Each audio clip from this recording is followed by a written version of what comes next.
अफसाना दीवार गिरिया। तहरीर समीना नज़ीर। आवाज़ व पेशकश रशीद अहमद।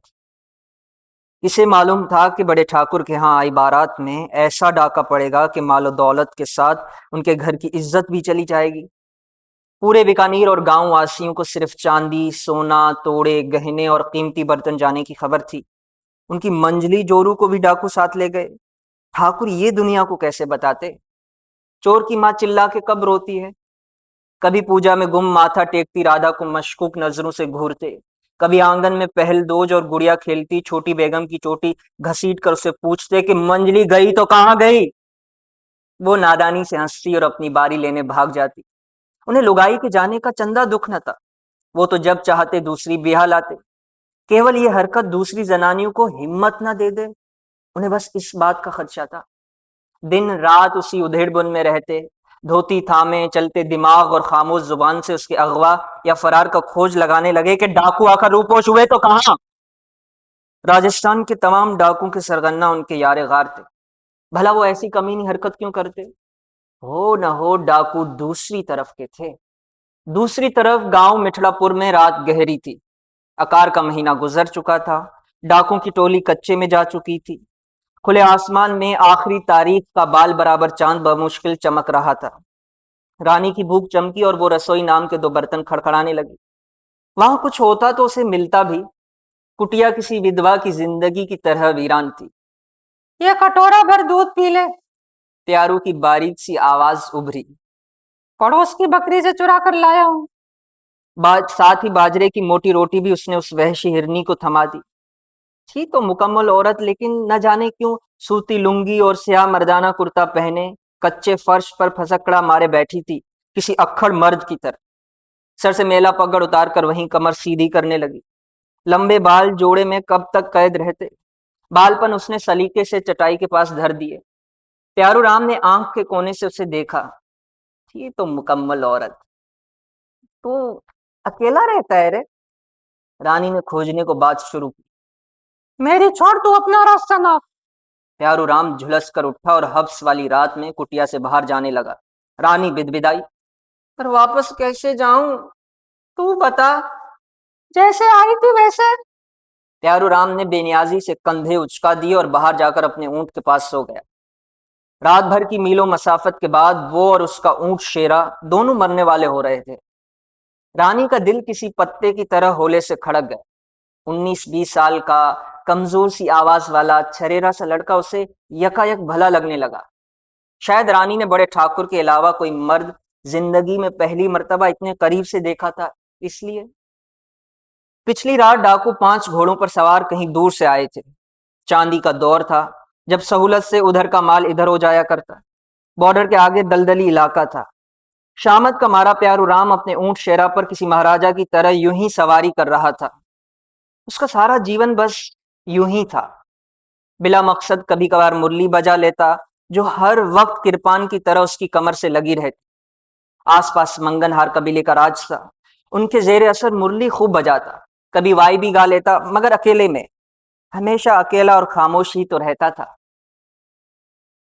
उस वक्त भी ख्यालों में राजा इंद्र बना ऊंट को हाथी समझकर यूं ही सवारी काट रहा था कि डाकू ने आ लिया। पूरे गांव में शेरा ऊंट ही उसका वाहिद दोस्त, बल्कि उसका सब कुछ था। सरदार ने प्यारू की गुद्दी पर हाथ मारा कि दूसरी तरफ साथ चले, माल बर्दारी करना होगी। बड़े ठाकुर के यहाँ सारी बारात नाच कूद मुजरा देख दाख कर मस्त सोई पड़ी थी। औरतें शेरों सोने के गहनों से लदी फंदी थी। ये वारदात डाकू चांद की आखिरी तारीखों में ही करते थे, जब हाथ को हाथ सुजाई न देता था। घोड़े कुछ दूर रोक दिए गए। प्यारू और शेरा आगे चले कि पलटते वक्त खोजी कदमों और जिनावरों के निशान न पकड़ पाए। वापसी पर अलबत्ता माल लाद दिए जाने के फौरन बाद कोई तेजी से भागता हुआ आया और ऊंट पर बैठे प्यारू राम की पुश्त पर एक पोटली समेत सवार हो गया। प्यारू राम की शराफत से सारा गांव वाकिफ था। इस डाके में इसकी शमूलियत जोर जबरदस्ती की थी, इसलिए वो जल्द अज जल्द अपने गांव पहुंचकर सुख का सांस लेना चाहता था। अब तक वो जान चुका था कि वो कच्चे के डाकों का आलायकार बना है। घुप अंधेरी रात, रास्ते में पहरा, दोनों तरफ दो चौकस चौकियां।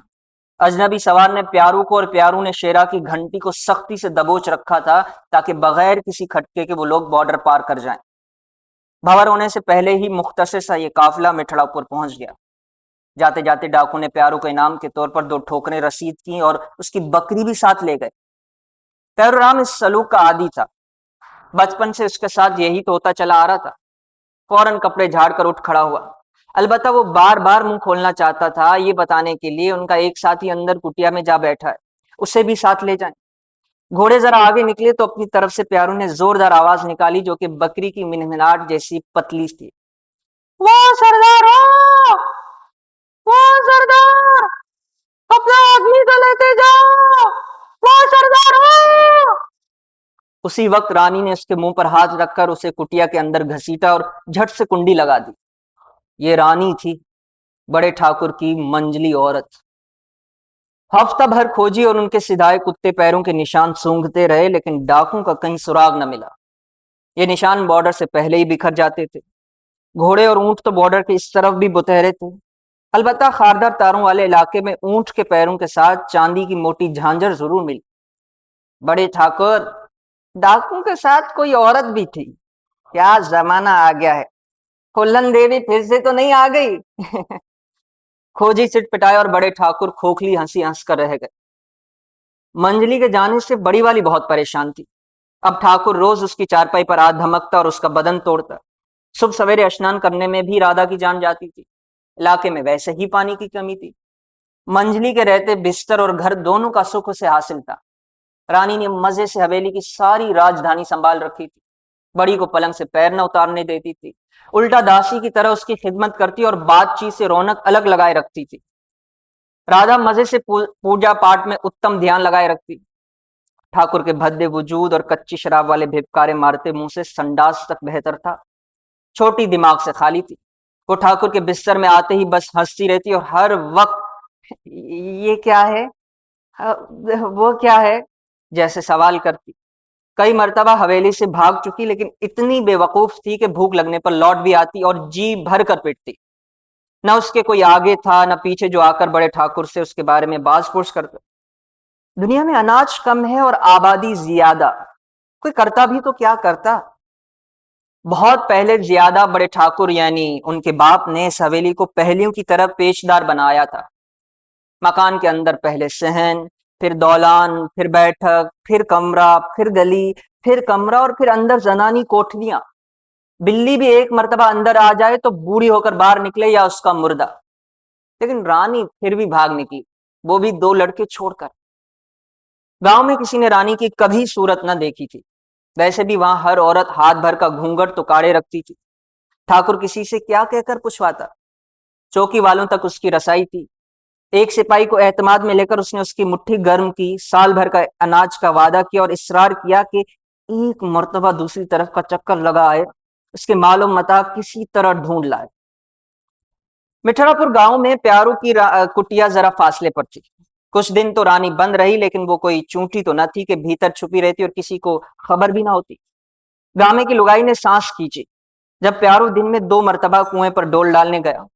वो प्यारू जो अपनी बकरी और ऊंट के साथ उन्हीं जैसा खाना, ग्वार की गुट्टी और उबला गेहूं खाकर पेट भर लेता था, अब पंसारी से गुड़, चाय पत्ती और चावल भी खरीद जाने लगा था। शाम ढले एक दिन प्यारू किसी वडेरे की बैठक से मुरली बजाकर लौटा तो उसके कदम तेजी से कुटिया की तरफ उठने लगे। हाथ में राजमा, पूरियां और 2 लड्डू बांध लाया था रानी के लिए। कुटिया के करीब आया तो गामे की लुगाई समेत 3-4 औरतें हंसते हुए बाहर आ रही थी। अरे तेरी बुआ आई है पास के गांव से, बताया क्यों नहीं? गधे, बड़ी बातूनी जनानी है, हमें तो हंसा हंसा के रुला दिया उसने। गामे की लुगाई ने उसे चपत लगाई। रशीद की जोरू बोली, कुटिया देखी कैसी सजा के रखी है बुआ ने। इस झाड़ू फिरे प्यारू का तो नसीब ही बदल गया। हाथ भर का घूंघट काढ़े सब लपक झपक निकल गई।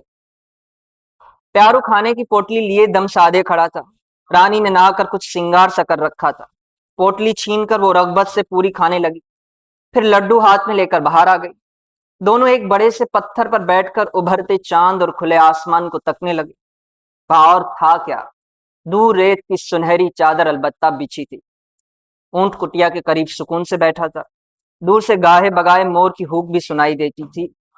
अचानक रानी ने प्यारू के थैले से मुरली निकाली और फूंक मारकर उसे बजाने लगी। प्यारू ने उसके हाथ से अपनी मुरली छीन ली। यह औरतों का काम नहीं।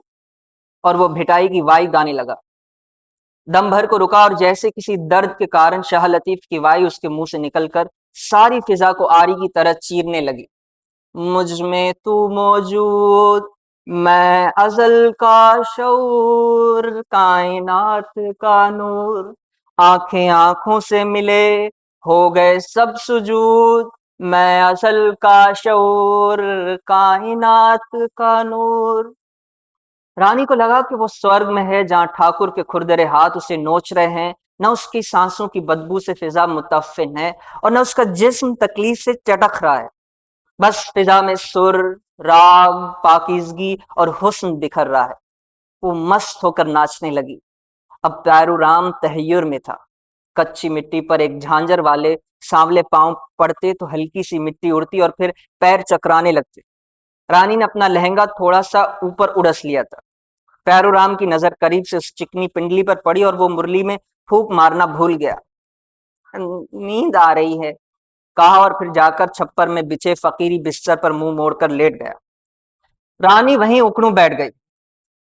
तेरी आवाज बारीक है पर मुरली खूब बजाता है।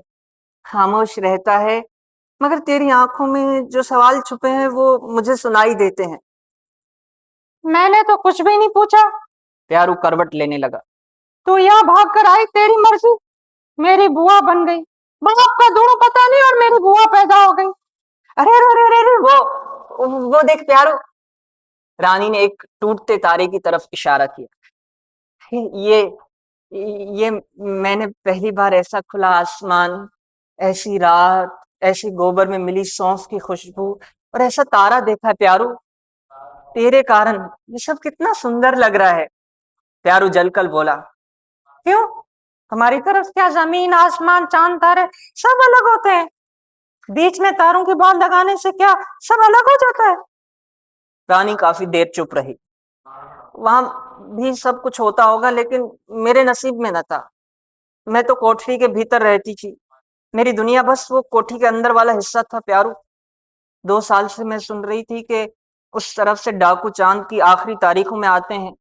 भगवान से प्रार्थना करती थी। एक बार तो ठाकुर मूरख के पास भी वो माल लूटने आए और मैं। प्यारू उससे पूछ बैठा। तुम्हें डर नहीं लगा? नहीं, मेरे पास लुटने को था क्या? ज्यादा से ज्यादा मर जाती। वैसे भी वहां ठाकुर के पास कब जिंदा थी। अब सांस लेती हूँ अपनी मर्जी से, हंसती हूँ, नाचती हूँ, बोलती चालती हूँ, चांद तारे देखती हूँ, अपने लिए रसोई करती हूँ। 2 तगड़े लड़के छोड़ आई हूँ प्यारू। हाँ। प्यारू ये सुनकर हैरान रह गया। ठाकुर उनके हाथ में चप्पल या डंडा देकर मुझे मुझे पिटवाता ताकि वो मुकम्मल मर्द बन सके। कहीं उन्हें माँ नाम की औरत से हमदर्दी न हो जाए। अरे अरे एक और तारा टूटा रे। तू तू सो जा, तू सो जा। मैं। रानी बोलती रही और प्यारू का दिल चाहने लगा कि वो कभी न चुप हो, वहां से कभी न जाए। अच्छा अब चुप हो जा, नींद कर ले। मामा का मेरी बुआ बन गई। वो उल्टा बोल गया। 2-4 साल बड़ी होगी बस। रानी की रेलगाड़ी फिर चल पड़ी। गामे की लुगाई बोली कि तू। हाँ मैं नाजायज हूँ। ठीक बोली वो। दोनों मुल्कों के दंगों में पता नहीं कौन सलमा को मेरी बाँ बना गया। उसने मेरे साथ जीने की बहुत कोशिश की लेकिन ये सब लोग। अब तू सो क्यों नहीं जाती? बच्चे भी छोड़कर आई है और बक किए जा रही है। प्यारू के अंदर बाहर भौचाल से उठने लगे थे। रानी ने अंधेरे में अपने आंसू पोंछे। और फिर तुझे छोड़कर कुएं में कूद गई। तुझे गांव ने फिर भी इज्जत नहीं दी। तुझे मुसलमान से हिंदू बना दिया। ये हैं हरामजादे प्यारू राम। ये सब के भगवान बन जाते हैं मूर्ख राक्षस। ये कहते हुए रानी आराम से प्यारू के बाजू पर लेट गई। प्यारू सिमटने लगा। रानी तड़खी। ए, छुई की तरह लजाता क्यों रे छोरे? रानी ने उसे किसी बच्चे की तरह आगोश में भर लिया। प्यारू सिसकने लगा। प्यारू तू रो ले, जी भर के रो ले। सब कुछ एक मर्तबा याद करके दफन कर दे। कचरा फेंक दे और बाहर और कपास के फूल की तरह हल्का हो जा। सामान वाली कोठरी की सफाई करते हैं ना वैसे। मत संभाल के रख इस कबाड़ को। देखा, मैं भी तो सारा कूड़ा करकट पीछे फेंक आई। पैरू राम ने पहली मर्तबा अपने आंसू चखे। बड़े नमकीन थे। रानी का गरिबान तर हो गया। अरे घटा आ रही है। सावन का महीना जो शुरू हो गया है। प्यारू झटके से दूर हो गए। इतने में मोटी मोटी बूंदें तड़-तड़ करके बरसने लगी। प्यारू ऊंट को साइबान में छोड़ने के लिए उठा तो रानी भी उसके साथ दौड़ी। खुल के आधी रात की बारिश में नहाने लगी। चल अंदर मेरी बुआ, यहाँ पहली बारिश भली नहीं होती। प्यारू की आवाज मस्ती से भरी थी। मर्द है तो उठाकर अंदर ले जा, अपने बाजू में। रानी की आंखों में वाजे तरगीब और आवाज में मस्ती भरी हुई थी। प्यारू को अपने मर्द होने पर पहली बार गर्व होने लगा। कुछ ही देर में प्यारू की कुटिया प्रेम सावन से जलथल हो गई। उस दिन प्यारू और उसकी बुआ पार गांव से एक वडेरे के यहाँ से नौटंकी करके आ रहे थे। अब इन दोनों के साथ मंगी भी था। मंगी कभी कभार भिक्षा पर तंबूरा बजा लेता था, लेकिन रानी ने अब उसे बरसरे रोजगार कर दिया था। रानी के जेवर, गहने, गजरे और तरह तरह के जोड़ों की गठरी कौन उठाता? प्यारू की तलवार, नकली मूछें, मुगले आजम का फटा पुराना चोगा और ताज जिस गठरी में थे, उसे भी संभालना होता था। ये सब रानी ने खुद सुई धागे और फटे पुराने कपड़ों को जोड़कर सिया था। अब ऊंट का महमिल भी गोटे से सजा होता था। उसके पैरों में भी रानी ने घुंघरू बांध दिए थे। रास्ते में कोई मेला पड़ता तो शेरा का रक्स तमाशाइयों को खूब भाता। ये लोग गांव पहुंचे तो पता चला कि सिपाही उस तरफ की भागी हुई एक औरत को घर घर तलाश कर रहे हैं। उसकी निशानी ये थी कि उसकी दाई पिंडली पर नाग देवता गूदे हुए थे। सिपाही चकरा ही गए जब 10 कम 50 औरतों की पिंडली पर उन्हें वही नाग देवता विराजमान नजर आए। रानी ने कुछ अरसा पहले ही सब औरतों के साथ ये नक्श अपने पांव पर यह कहकर गुदवाया था कि बहुत पुण्य होगा। गांववासी रानी से बहुत खुश थे। उनका लगन भी हिंदू तरीके से करवा दिया था। पुजारी और इमाम दोनों मुंह बना रहे थे कि प्यारू की जाल उससे 10 साल तो बड़ी होगी। गामे की लुगाई ने शौखी से कहा था, अरे औरत बड़ी हो के छोटी होती तो मर्द के नीचे है। और ये मुंह मारा प्यारू, कहाँ तू मिट्टी की मूरत था, न बोलता न चालता।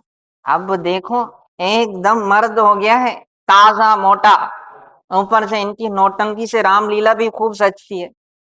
पहले तो दिवाली यूं ही गुजर जाती थी सूखी सड़ी, अब चेटी चैन हो के शिरात। और तो और भिक्षा पर प्यारो जब वाई गाता है तो सबकी आंखों में आंसू आ जाते। हम औरतों के दिल का हाल ये खूब गाता है। अपनी बारीक सुरीली आवाज में शशि को जिंदा कर देता है। होली हो के दुशहरा सबको खूब मजा कराता है। वैसे पैरों की जरूरत भी क्या है?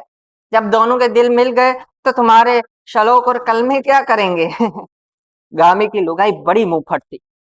सिपाही नामुराद चले गए। जाते जाते प्यारों ने उनको तड़ी भी लगाई और साथ मुट्ठी भी गर्म की कि अब इधर का रुख न करें, क्योंकि गांव का माहौल खराब होता है। लुगाइयों की इज्जत के लिए वो जान दे भी सकते हैं और लेना भी जानते हैं। सिपाही सरपट भागे। अपनी मजबूत आवाज सुनकर प्यारो भी दंग रह गए।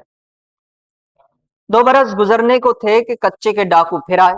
इस बार भी रानी ने बाकायदा उनका इंतजार किया था। रात गहरी हुई तो काफिला चला। रानी ने वही मर्दाना भेष धारा और ऊंट दोनों को लेकर सरपट दौड़ने लगा। कई दिनों से हवा में तैयारे बहुत जोर मार रहे थे। फिजा में कौवों से ज्यादा हवाई जहाज मारे मारे फिर रहे थे। एक छोटा सा तैयारा चील की तरह उनके करीब से गुजरा। न जाने इस तरफ वालों का था या उस तरफ वालों का। प्यारू महमिल पर दहल सा गया। वापस चले? बढ़े चलो प्यारो, बस अपने लड़कों को एक नजर देखूंगी और वापस मुंह फेर कर आ जाऊंगी। आज वहां फिर बारात है। ठाकुर कमीना फिर किसी दासी को ब्याह कर ला रहा है। लड़के भी बाप पर गए होंगे। फिर भी देखूंगी कि कितने लंबे चौड़े हुए हैं, उनमें मेरी झलक है कि नहीं। माँ से तो नफरत करते ही होंगे, भगोड़ी माँ। बस साल के साल ऐसे आकर उन्हें दूर से देख लिया करूंगी। बाढ़ के नीचे तो आना जाना आसान है ना, चांदी का दौर है। दूर से हवाई फायर की आवाजें आने लगी। डाकू आगे निकल गए थे। राधा ने सफेद साड़ी सर से ओढ़ रखी थी। सामने 2 चिताएं रखी हुई थी। आज सुबह बड़े ठाकुर ने नई दुल्हन के आने की खुशी में और पगली दुल्हन से छुटकारा पाने के लिए राधा को एक जहर थमाया था। पगली किसी भी काम की न थी। राधा ने दूध के गिलास में थोड़ा जहर मिलाकर पगली के सामने रखा। ये क्या है? पगली ने हैरानी से पूछा। आज वो हंसी बिल्कुल नहीं थी। खतरा भाम कर भी चुपचाप दूध घटक गई, हमेशा की भूखी।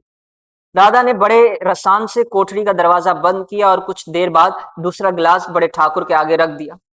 कैसर मिला दूध बड़े ठाकुर भी घटाघट पी गए कि आज रात खुलकर शब्बे उरूसी मनाएंगे। अब दोनों चिताएं सामने रखी थी। राधा बेचारी सोगवार विधवा बनकर बिछाड़े खाकर रो रही थी। बड़े ठाकुर और मंजली बेगम रानी दोनों को जहरीले सांप ने काट लिया था।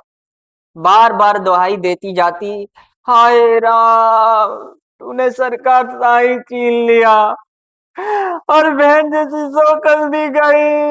हाय राम, तुझे दया नहीं आई। हाय राम। सारा गांव मंजली और बड़े ठाकुर की इस नागहानी मौत पर अफसुर्दा था। मंजली के दोनों छोकरे खूब लंबे चौड़े हो चुके थे, बड़ी मां को संभाल रहे थे। इन छोकरों के जवान होने तक गांव के मामलात बड़ी ठकुराइन देखेगी। गांव का बूढ़ा सरपंच तोहन करहन एक औरत को अचानक इक्तदार में देखकर कुछ नाखुश सा नजर आता था। दोनों चिताएं शमशान घाट की तरफ ले जाने जाने लगी। एक नाजुक सांवला सा मर्द नुमा शख्स लड़कों के पास आया, उनके सर पर हाथ फेरा और राधा की पीठ थपथपाता हुआ तेजी से जाने लगा। राधा ने मसनूई रोने से अपना सर उठाया। खुशबू मानूस थी। फिर उसने एक झांझर वाला सांवला पैर बगौर देखा जिस पर नाग देवता फन फैलाए सबकी रक्षा कर रहे थे। हाय, मैं मर गई, मत ले जाओ बड़े ठाकुर को, हम सब अनाथ हो गए। हाय राम। राधा का बैन फिर से जारी हो गया था। रानी ने प्यारू को और प्यारू ने शेरा की लगाम को मजबूती से थाम रखा था। आज घंटियों के बजने का किसी को खौफ न था, क्योंकि जहाजों की चिंगारती आवाजें हर शय पर हावी थी। सायरन बजने लगे और 1965 ईस्वी की जंग का ऐलान होने लगा। दोनों मुल्कों में तवील जंग होने के बाद बिलाखर जीरो लाइन पर एक मजबूत दीवार उठा दी गई।